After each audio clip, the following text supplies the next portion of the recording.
Bienvenue dans cette nouvelle édition du 12-15. Au sommaire, l'ancien président burkinabé Blaise Compaoré et son dernier gouvernement seront jugés à partir du 27 avril. Ils devront répondre d'homicides, coups et blessures pour la répression de l'insurrection populaire des 30 et 31 octobre 2014. Un an que le président Faustin Archange Touadéra est à la tête de la Centrafrique, une première année de mandat au bilan mitigé. La situation sécuritaire et humanitaire demeure critique. Et l'UEMOA, l'Union économique et monétaire ouest-africaine, table sur une croissance de 7% en 2017, un taux 4 fois supérieur à la moyenne de l'Afrique subsaharienne. Le procès de l'ancien président burkinabé Blaise Compaoré et de son dernier gouvernement est fixé au 27 avril. L'annonce a été faite lundi par la Haute Cour de justice du Burkina Faso. L'ex-chef d'État qui vit en exil en Côte d'Ivoire et les ministres de son dernier gouvernement sont poursuivis pour complicité d'homicide, coups et blessures volontaires. Birama Saonera. Au Burkina Faso, l'ancien président Blaise Compaoré et ses co-accusés seront fixés sur leur sort le 27 avril 2017. Ils sont poursuivis pour leur implication présumée dans la répression de l'insurrection populaire d'octobre 2014. Ils seront jugés par la Haute Cour de justice du Burkina Faso. C'est la salle d'audience du tribunal de grande instance de Ouagadougou qui va abriter ces procès tant attendus par les Burkinabés. Depuis l'insurrection populaire, ça fait déjà 3 ans que les Burkinabés sont dans l'attente de ce procès. L'accusation a pris fondement d'un décret qui a été pris en Conseil des ministres et qui réquisitionnait les forces armées et même leur demandait de pouvoir faire usage de leurs armes à feu. Donc vous comprenez que le Burkina post-insurrectionnel attend véritablement beaucoup de la justice. Donc c'est un procès, j'allais dire même historique et qui est très attendu. Ce procès se tiendra en l'absence de Blaise Compaoré, accusé principal, car l'ex-président du Faso se trouve en exil en Côte d'Ivoire depuis sa chute, où il a même obtenu la nationalité ivoirienne.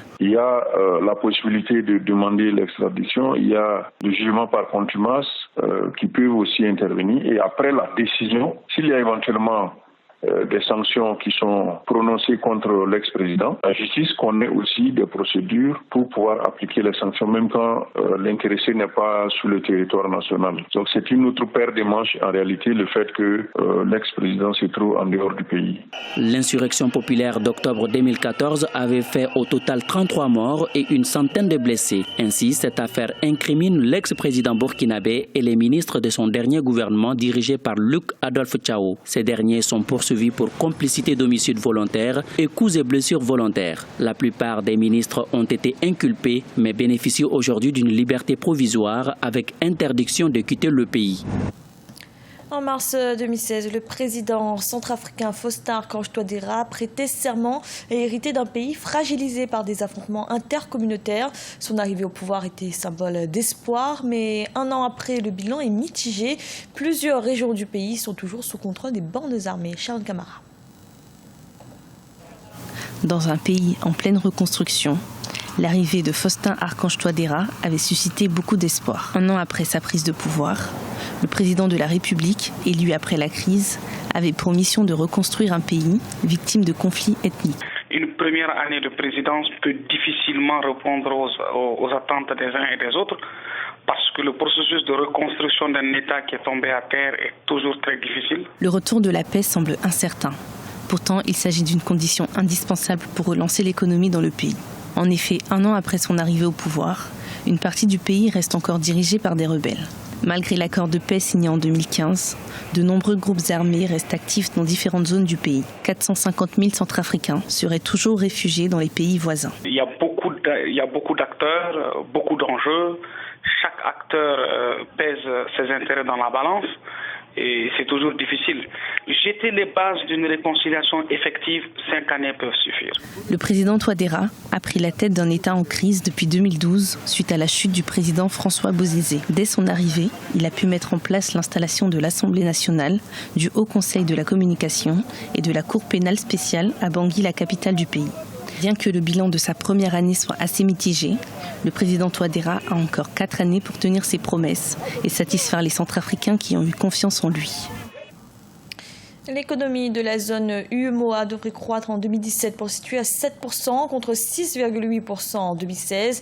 Une amélioration malgré la persistance des menaces sécuritaires et un contexte économique mondial morose.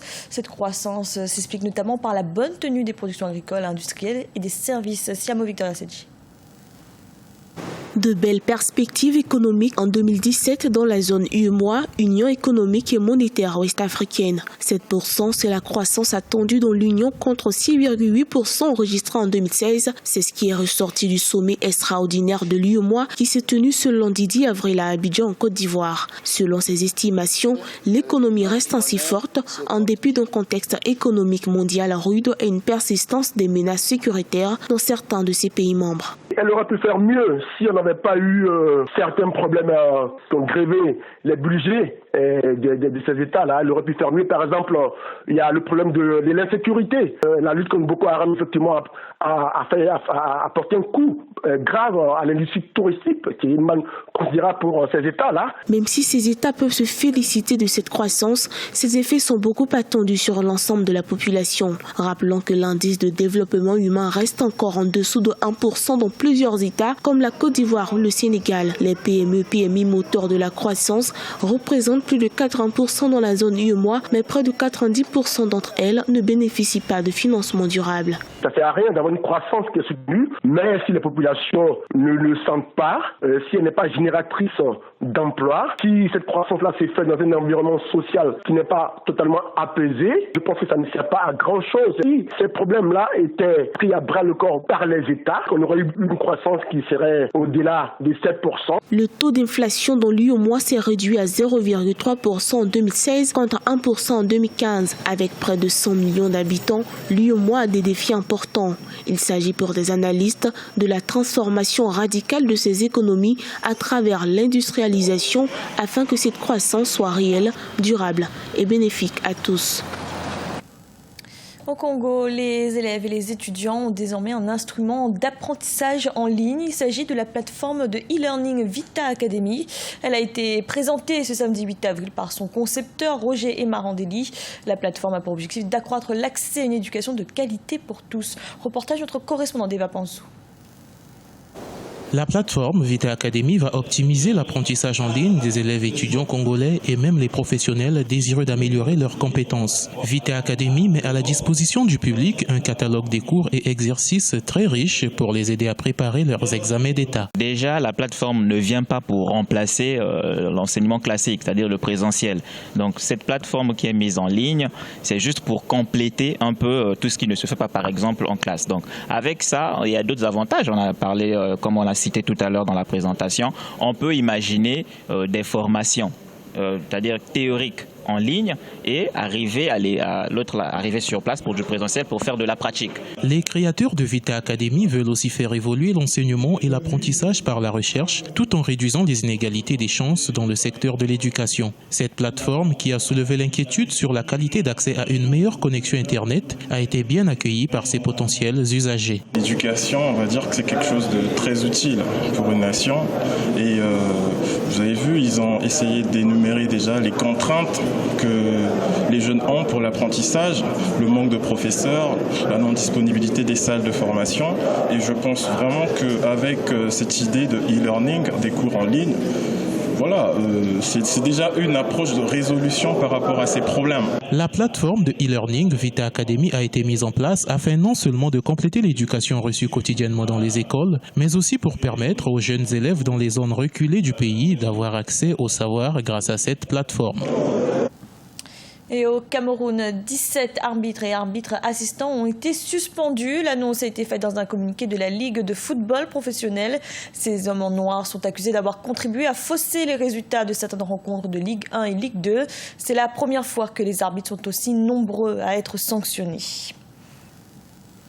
Ce journal a été réalisé par l'ensemble de la rédaction. Merci de l'avoir suivi. Retrouvez dans un instant une nouvelle édition de l'information.